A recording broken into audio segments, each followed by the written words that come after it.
Pathophysiology of Illusions. This is a diagram of the visual system. There are three parts in it: peripheral, intermediate, and central. This is an eye. This is a retina. This is a photoreceptor. When light hits the photoreceptor, it sends a bioelectric impulse to the visual cortex. Let's imagine it as a single-layer neuron matrix. This is a neuron. It can be active and inactive.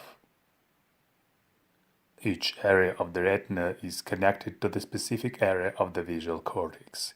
However, cortical projections of adjacent retinal areas may be located far from each other. When we are looking at the object A, the light it reflects is focused on the retina. Bioelectrical impulses from the photoreceptors activate specific neurons in the visual cortex. This pattern is called a neuronal ensemble. It is the neuronal reflection of A. The neuronal reflection creates the mental reflection. This is reality. This is a subject. When the subject is looking at the object, three reflections of A appear in their head: retinal, neuronal, and mental. The subject doesn't see real A. They see mental reflection of A. To prove this idea, let's imagine that we have a device that can turn off any neurons in the visual cortex. And if we block the neuronal reflection, the subject will stop seeing A. Now, there is A in front of the subject, but there is no A in the subject's mind. By the way, it's a model of the cortical blindness. Now let's imagine that our device can turn on any neurons of the visual cortex. And if we create the neuronal reflection of A, the subject will see A. Now, there is no real A in front of the subject, but there is A in the subject's mind. This is how cortical visual prosthesis works. So, all that we see are products of our visual cortex. This is a spoon. This is a patient with dementia. She can't eat because she doesn't understand what is in her hand. The woman obviously sees the spoon. Therefore, to see is not to perceive. When we are looking at the spoon, bioelectric impulses from the retina activate the neurons of the visual cortex, which create mental reflection of the spoon. At the same time, the neurons send impulses to the associative cortex and connect with a specific memory engram. Activation of the engram creates the mental meaning of spoon.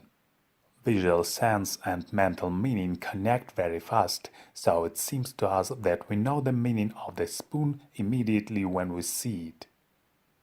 The activation of the engram occurs via its fragment whose pattern coincides with the pattern of the neuronal ensemble of the visual cortex.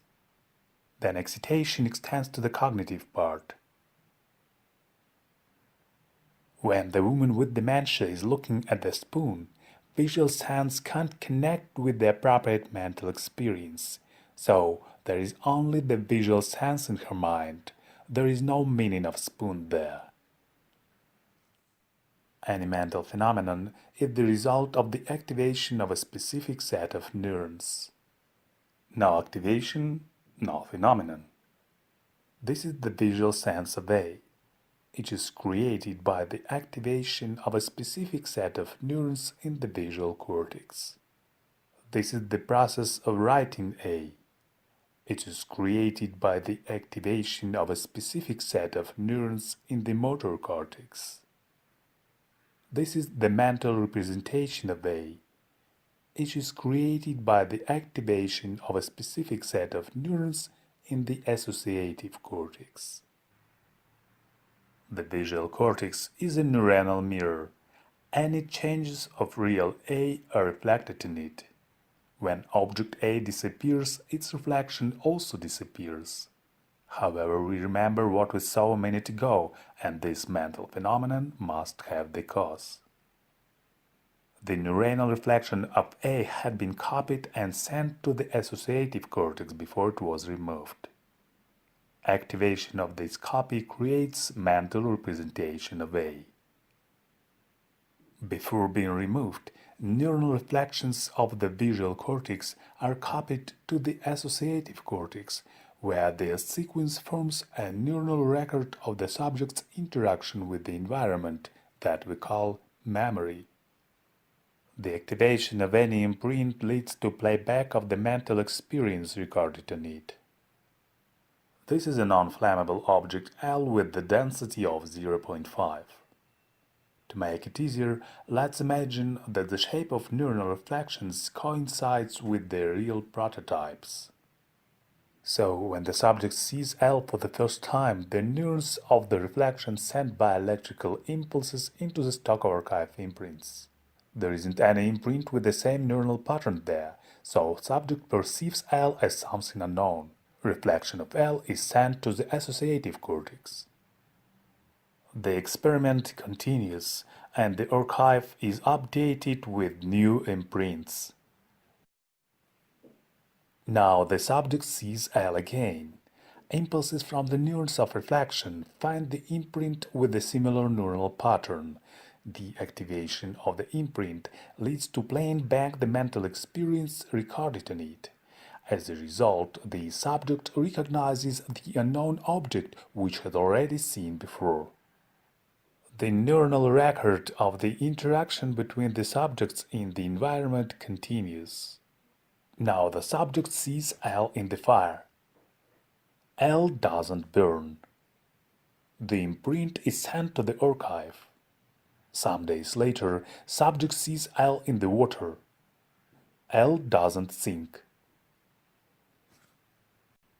So, when the subject sees L again, impulses from the neural reflection find all imprints which have similar neural pattern. The activation of imprints creates mental phenomena. As a result, the actual visual sense connects with the whole previous experience of interaction with L. This is the mental meaning of L. Its verbal equivalent is L is the object that doesn't burn in fire and doesn't sink in water. So, engram is a set of archive imprints which are connected by the similar neural patterns. Meaning is the instantly activated previous experience. Visual perception is a process of activation of archive imprints by the actual reflection with a similar neural pattern. The activation is possible because neurons are able to receive and transmit bioelectrical excitation. If the ability of the neurons to receive and transmit excitation is impaired, visual perception is impaired too. Look at these objects. R is neutral. P is very dangerous. The neural reflections are very similar. Look at these subjects. The neurons of the blue one function normally. Some neurons of the red one function incorrectly. So there is R in front of them. Some photoreceptors of the red subject don't generate bioelectric impulses. So the retinal reflection of R is fragmentary.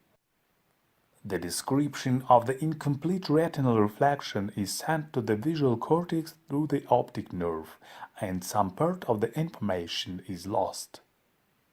As a result, the neuronal ensemble which is generated in the visual cortex is composed of a smaller number of neurons as compared to the norm. The actual neuronal reflection of the first subject is connected with the imprint of R. The incorrect reflection of the second one is connected with the imprint of P, which is closer by its neuronal pattern. So, the second subject is sure that there is dangerous P in front of them.